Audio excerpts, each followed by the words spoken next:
Moikka! Mä oon nyt täällä Allinnan Montulla, missä meillä on alkamassa me rosvoloiden toiset ulkotreenit. Noissa ensimmäisissä treeneissä saatiin kokea Suomen kevään erikoisia sääolosuhteita. Käydään vilkaisee ensin, että minkälaisessa säässä me treenattiin ekoisharkoissa. Nyt ollaan täällä Montulla ekoissa me rosvoloiden ulkoharkoissa. Ja ensin paistoi aurinko, oli ihan lämmin ja sitten meni aurinko pilveen ja rupesi satamaan jotain lumen tyylistä.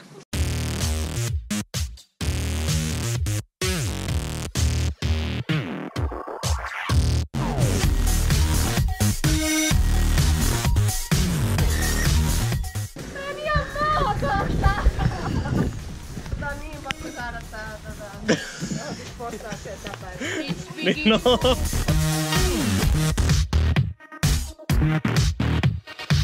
Täällä sataa rakeita.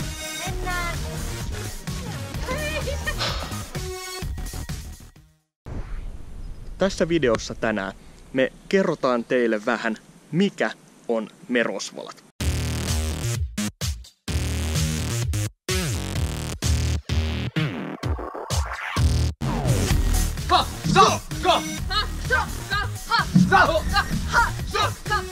Terve! Mä oon Laura. Mä oon Me Rosvolat-näytelmän ohjaaja. Ja mä oon nyt täällä Allinnan Montulla Riihimäen kesäteatterissa. Ja ajattelin kertoa teille hieman ensi kesän kesäteatteriesityksestä Me Rosvolat.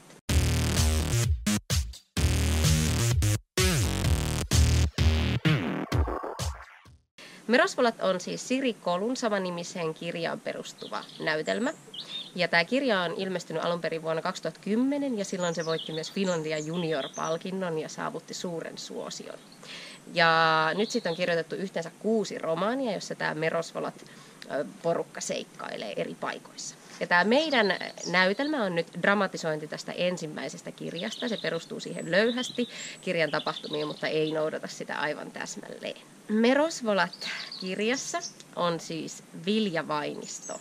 Hän on tavallisen perheen tavallinen tyttö, jonka vanhemmat ovat aika kiireisiä, ehkä vähän liiankin kiireisiä Viljan mielestä ja perheelle ei riitä aina kauheasti aikaa. Eräänä kesäisenä päivänä koko Viljan perheen elämä muuttuu kertaheitolla. Tässä on mun perhe. Mut ryöstettiin kesäkuun tokalla viikolla. Ja tässä on Rosvolat. Rosvolat on siis rosvoperhe ja erittäin hyväsydäminen rosvoperhe. Tähän perheeseen kuuluu Hurja Kaarlo, joka on isä, sitten Hilda, äiti ja 2 lasta, Hele ja Kalle sekä tämän isän ystävä Kulta-Pete. He ovat tämmöinen rosvoporukka, jotka kiertävät ympäri Suomea hienolla rosvoautollaan ja ryöstelevät lähinnä ruokaa ja karkkia. Rosvolat tykkää ryöstää erityisesti karkkia. Salmiakkeutoja, vaahtosieniä, mokkarusinoita, Banaanilauttoja, salmiakkikirppuja, rommipalloja. Oi, onko teillä lapiota? Sitten tämä Hurja Kaarlo saa päähän piston, että Vilja pitää nyt ryöstää mukaan tämmöisenä eräänä normaalina mökkitiekeikalla.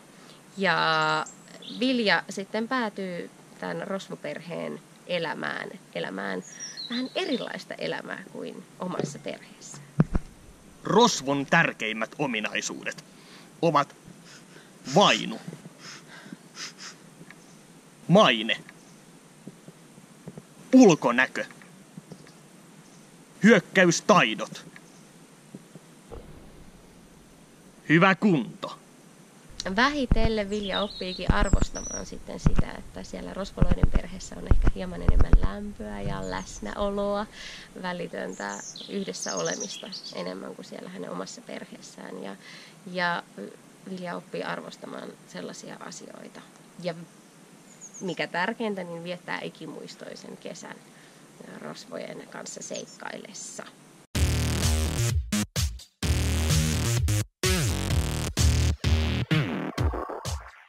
No niin, nyt on harkat purkissa ja täällä kesäteatterilla jatkuu lavasteiden rakennus.